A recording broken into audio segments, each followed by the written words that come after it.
গণ অভ্যর্থনে যারা সবাই নেতৃত্ব দিয়েছিলেন, যে রাজনৈতিক দলগুলো, তাদের ভিতরে একমত মানে একমত হয়ে চলার কথা ছিল।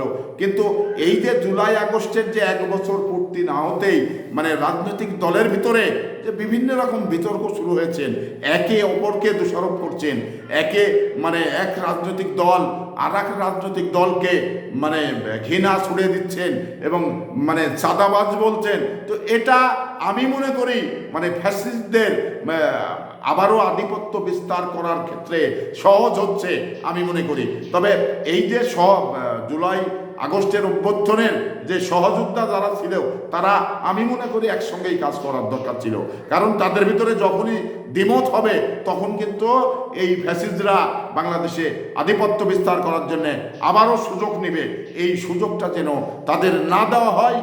সকল এই জুলাই অভ্যুত্থানের যারা সহযোগী ছিলেন, তারা একমতে সবাই মিলে রাজনীতি করে যাওয়া উচিত আমি মনে করি।